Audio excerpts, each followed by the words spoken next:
नदीम हमारा भतीजा है, मेरी उससे कोई एक दो ही मुलाकातें हैं। वैसे शरीफ आदमी था, मैथ्स कम्युनिकेशन करने के बाद अब वो लॉ का स्टूडेंट था। हाजी साहब अपनी फैमिली के साथ किसी शादी में तकरीब में जा रहे थे। एक रेस लगती है कि दूल्हे के पीछे मैंने जाना, दूल्हे के पीछे मैंने जाना। 1 घंटे बाद जब जो नासिर साहब हैं वो फार्म हाउस पे कहीं जा रहे थे, तो तब जाके इन्होंने अपने साथियों के साथ मिलकर उन पर फायरिंग की है। 3 जो मुल्ज़मान हैं वो गिरफ्तार हैं, बल्कि अभी भी जो अभी लोग गिरफ्तार नहीं हो सके जो कि नामजद मुल्ज़म हैं, वो अभी भी हाजी साहब को, हाजी साहब की फैमिलीज को थ्रेट कर रहे हैं। ये ना हो कि ये जो दुश्मनी है एक कत्ल से ज्यादा कत्लों में चले जाए। जिस तरह वो धमकियां लगा रहे हैं, जाहिर बात है हाजी नवाज गुड्डू साहब भी इतने कमजोर तो नहीं है, इनका भी एक बैकग्राउंड है। तो ये दुश्मनी एक कत्ल से कई कत्लों में कन्वर्ट हो जाए। जितने भी मुल्ज़मान गिरफ्तार नहीं हुए उनको गिरफ्तार करें, ताकि इलाके में जो खौफ हरास फैला हुआ है इस खौफ हरास को खत्म किया जाए। मैं हूं आपका होस्ट राना दिलशाद।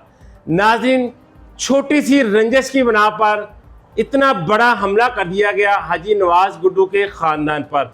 हाजी नवाज गुड्डू को, उसकी फैमिली को कत्ल करने की कोशिश की गई, लेकिन उनका बेटा इस हमले में जानवर ना हो सका और अपने खालके हकीकी से जा मिला। मिसी जो है हाजी नवाज गुड्डू साहब की, उनकी भी हालत इस वक्त तशवीशनाक है। उनके मुलाजम है, गार्ड्स हैं, जिनको डॉक्टर ने जवाब दे दिया है, उनको ICU में है। अल्लाह ताला उनको भी सेहत तंदुरुस्ती अता फरमाए। मेरे साथ मौजूद है इसी सियासी जमात के तर्जमान, जिसके हाजी नवाज पप्पू साहब कैंडिडेट थे MPA के इस हलका से, तर्जमान चौधरी इजाज बशीर साहब। जैसे ये बताइएगा, हाजी नवाज गुड्डू जो थे वो कैसी शख्सियत है? वो हाजी नवाज गुड्डू साहब को जी सारे लोग जानते हैं। हमारा भी ताल्लुक उनसे तहरीक से ही स्टार्ट हुआ है। तारीख से पहले उनके जो भी मामलात थे उसके बारे में हम डिस्कस नहीं करेंगे, लेकिन जब उन्होंने तहरीक ज्वाइन की आज से 8-9 साल पहले, उसके बाद से उन्होंने जो भी अपना पास था उसको ख़त्म कर दिया हुआ था और अब सिर्फ और सिर्फ वो तहरीक के लिए काम कर रहे थे। जहाँ भी तहरीक ने इसको उनको बुलाया वो सफ़े अव्वल रहे हैं और उन्होंने बढ़ चढ़ के तहरीक के हर काम में हिस्सा लिया। जो उनके साहबजादे थे नदीम, उनकी क्या लोगों से कोई दुश्मनियाँ थी? कैसा था वो नदीम? नदीम क्योंकि जी नदीम हमारा भतीजा है, मेरी उससे कोई एक दो ही मुलाकातें हैं। तो ऐसा शरीफ आदमी था, मैथ्स कम्युनिकेशन करने के बाद अब वो लॉ का स्टूडेंट था।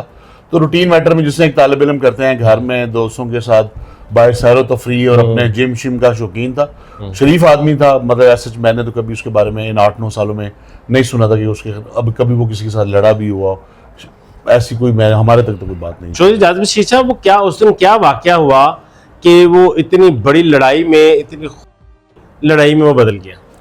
जी वाकई यही है जो हमें बताया गया, जो हमने भी मौके पे पहुंचे कि हाजी साहब अपनी फैमिली के साथ किसी शादी में तकरीब में जा रहे थे। वहाँ पे दरमियान में ही आपस में जिस तरह गाड़ियों के एक रेस लगती है कि दूल्हे के पीछे मैंने जाना, दूल्हे के पीछे मैंने जाना, उसमें ही वो कोई थोड़ी सी इनकी चपकलिश हुई है। चौधरी इजाज बशीर साहब, ये बताइएगा कि ये सिर्फ लड़ाई रास्ता ना देने की या साइड मारने की सिर्फ इतनी सी लड़ाई थी? नहीं जी, लड़ाई तो अगर सिर्फ रास्ता ना देने की होती फिर तो जो ये वकुआ जब मतलब लड़ाई हुई है उसके बाद ये शादी हाल पहुंचे हैं, तो वहां पे दोनों पार्टीज के दरमियान जो इनकी फैमिली के बड़े हैं उन्होंने सुलह करवा दी। अच्छा। वहां पे तो ऐसा कोई इंसिडेंट रूनुमा नहीं हुआ। ये वाकया तो फिर जब वो शादी से वापस आ गए हैं, वापस आके अपने घरों को चले गए हैं, उसके बाद 1 घंटे बाद जब जो नासिर साहब हैं वो फार्म हाउस पे कहीं जा रहे थे, तो तब जाके इन्होंने अपने साथियों के साथ मिलकर उन पर फायरिंग की है। और ये पहली दफा नहीं है कि इन्होंने किसी को कॉन्फिडेंस में लेके या इस तरह क्योंकि इंसिडेंट किया है। इससे पहले भी जो इन्होंने 5 किए हैं उसमें भी इन्होंने पहले कुरान पाक पे सुलह कर ली थी, फिर कुरान पाक की सुलह करने के बाद उनको कॉन्फिडेंस में लेके उन 5 बंदों को उन्होंने मारा था। तो ये इनकी पुरानी आदत है। तो अब क्या सूरत हाल है? मुल्ज़मान कितने गिरफ्तार हैं? सूरत हाल क्या है? अभी जी 3 जो मुल्ज़मान हैं वो गिरफ्तार हैं। अच्छा जी। और पुलिस उनको इंटेरोगेट कर रही है। बात यहीं पे नहीं ख़त्म हुई, बल्कि अभी भी जो अभी लोग गिरफ्तार नहीं हो सके जो कि नामजद मुल्ज़म हैं, वो अभी भी हाजी साहब को, हाजी साहब की फैमिलीज़ को थ्रेट कर रहे हैं कि कानून की अमल दरामद कोई नहीं है, कि वो यहाँ पर आते हैं, धमकियाँ भी लगाते हैं और FIR के नामजद मुल्ज़मान हैं। जी बिल्कुल ऐसे ही है। और इसीलिए मैं जो हमारी CM पंजाब है मरीम नवाज साहिबा, उनसे रिक्वेस्ट करूंगा कि इस मैटर को पर्सनली टेकअप करें। ये ना हो कि ये जो दुश्मनी है एक कत्ल से ज्यादा कत्लों में चले जाए। जिस तरह वो धमकियां लगा रहे हैं, जाहिर बात है हाजी नवाज गुड्डू साहब भी इतने कमजोर तो नहीं है, इनका भी एक बैकग्राउंड है, ये भी एक अच्छी फैमिली से, एक फाइनेंशियली सॉलिड फैमिली से ताल्लुक है। तो खुदा न ख्वास्ता ये या इनके भाई उठ के कोई और फर्दर उनके खिलाफ कार्रवाई करें तो ये दुश्मनी एक कत्ल से कई कत्लों में कन्वर्ट हो जाए। तो मेरी इसलिए मरियम साहिबा से, जो हमारे DIG ऑपरेशन हैं, DIG इन्वेस्टिगेशंस हैं, कंसर्न एसपी हैं, इन सबसे रिक्वेस्ट है कि इसको पर्सनली टेकअप करके जितने भी मुल्जमान गिरफ्तार नहीं हुए उनको गिरफ्तार करें, ताकि इलाके में जो खौफ हरास फैला हुआ है इस खौफ हरास को ख़त्म किया जाए और दोबारा से जलियाना गांव में एक पुरअमन फिजा हो सके। इजाज बशीर साहब, मुझे ये बताइएगा कि जो जख्मी थे उनकी अब कैसी हालत है, खतरे से बाहर है वो? जी बिल्कुल, अभी क्योंकि मैं 2-3 दिन से कुछ मसरूफ़ था तो आज ही मैं आया हूँ यहाँ पे, तो उसमें मलिक नासिर साहब से मेरी मुलाकात हुई है। माशाल्लाह ही स्टेबल। बाकी जो 2-3 लोग थे जिनमें एक हाजी साहब का गार्ड था, एक और मिसेज हैं उनकी, फिर एक और गार्ड है, उनकी जो भी हालत है काफ़ी तशवीशनाक है। अच्छा। और स्पेशली जो बच्चा जिस गार्ड है उसका लंग्स जो हैं वो ख़त्म हो चुके हुए हैं, तो उनके लिए बल्कि हम अपने सुनने वालों से भी कहेंगे दुआ करें कि अल्लाह पाक उनको कामिल सेहत और सेहत कामिला अता फरमाए। बहुत शुक्रिया तुल साहब। इस वक्त जो जख्मी थे इस हादसे के, उनकी क्रिटिकल हालत में है, हालत तशवीशनाक है। अल्लाह ताला उनको सेहत तंदुरुस्ती दे। आप लोग भी उनके लिए दुआ कीजिएगा कि अल्लाह ताला उनको सेहत दे, तंदुरुस्ती दे, जिंदगी दे और वो फिर इसी तरह हम सब के दरमियान में हो। इन्होंने एक बात का इंकशाफ किया जो बहुत खतरनाक है इस इलाके के अमन के लिए, लाहौर के अमन के लिए और ख़ासकर सियासी सूरत हाल को ये कंट्रोल से बाहर हो जाएगी।